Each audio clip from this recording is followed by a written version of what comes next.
On this episode of the Layover Live, Michelle Barnes stops by to talk optimizing during recovery.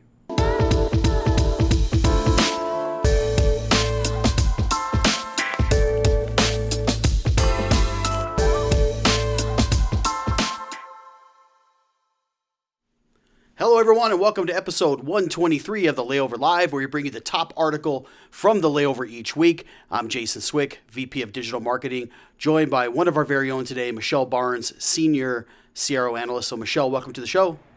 Thank you, Jason. Glad to be here again. Yes, happy to have you here as well. I'm actually looking forward to also seeing you soon back at the office, if we can get past all of this, right? Right. I'm excited for that also.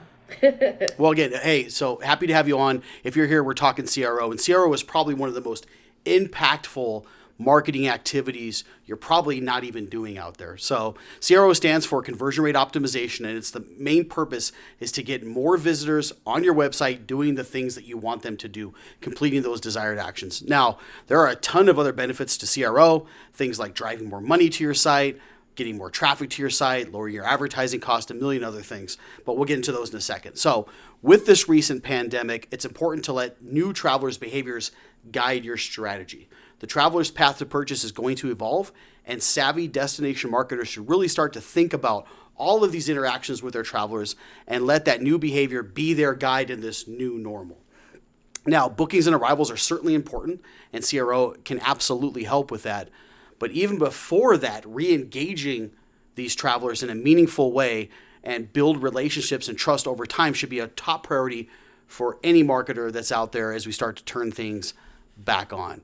So looking at our article of the week this week, it comes from dynamicyield.com, and it talks about web personalization, which to us at SimpleView normally falls under that CRO umbrella, and which is why we have Michelle here. So Michelle, let's just kind of jump right into it. For those of our audience members out here who aren't familiar with CRO and website personalization, will you give an overview about what that is and why it's important?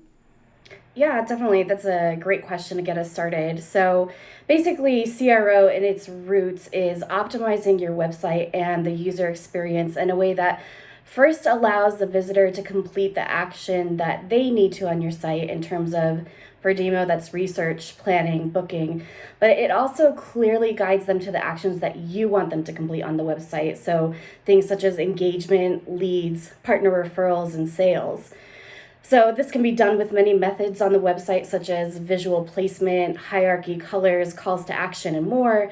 But personalization really takes it to the next level where you're reaching beyond the simple visual cues and you are really tapping into the ego of the visitor to make the site more about them.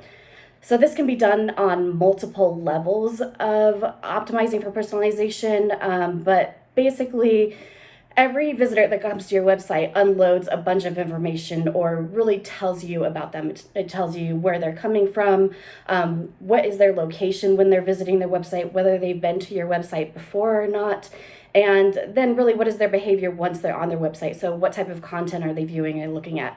So we can use those bits of information to begin to architect an experience based on that information that we gain from them to personalize it to the visitor specifically. Yeah, really good stuff, Michelle. And again, I think it's really important. CRO is probably more important now than it has ever been before. We've been kind of touting the importance of CRO and A/B testing and really building a culture of testing within your organization. It's ultra important, right? The user behaviors should dictate the direction and things are moving into, probably now more than ever because we're going to be working in a really dynamic place. So, as destinations then are starting to kind of slowly move into this recovery mode, and we're starting to see some of them do that, especially as we're seeing organic traffic bounce back and all of that. What are some ways that DMOs should be optimizing their websites right now? Yeah, so looking at it, it's going to be important to develop the content based on how your DMO is marketing their destination. So if you think about it, different markets have different needs. For example, an in-market visitor to your website, it'll be important to showcase content that answers questions for right now because they're there in the market. So what attractions are open, which restaurants offer dine-in, or even still which restaurants are offering takeout. So you need to appeal to that in-market visitor to also book local staycations and feature last minute deals because you think about it, they're already in the market, so they're planning for something kind of right now. Now, for drive market, think about more of their key motivators. So, do you have any incentivizing deals such as offering a gas card with their stay or free parking? Like, what are going to be those motivators to get them to drive to your destination? And then thinking about your fly market, really still focusing on a lot of that inspirational content, but then encouraging them to go into some of those higher funnel actions, such as signing up for a newsletter, so you can continue to market to them as things change for the travel in your destination. Yeah, great stuff there, Barnes. You talk about these different ways to be able to optimize and user behavior, again, guiding that strategy as you're working through this. Before we could kind of set things up maybe and not have to look at it, we have to look at things pretty frequently now, I think, with everything that's changing. So really good stuff. So then it kind of brings up my next question I want to ask you is then, how are we measuring then success in these areas? So any examples of success that you can share from maybe the last month or so that you can, let everybody else out there know about, of some of the things that you've been working on. I think people always like to see, how success plays out with these types of things. So maybe get into that a little bit. Yeah, certainly. So you can still use the same measures of success that you've always had for your website. So engagement, leads, partner referrals, and sales. But just keep in mind that some of them may perform better during this time over others. So we employed a similar strategy to what we were talking about earlier for in-market, out-of-market on some of our CRO clients. And what we really saw was strong engagement for the in-market visitors.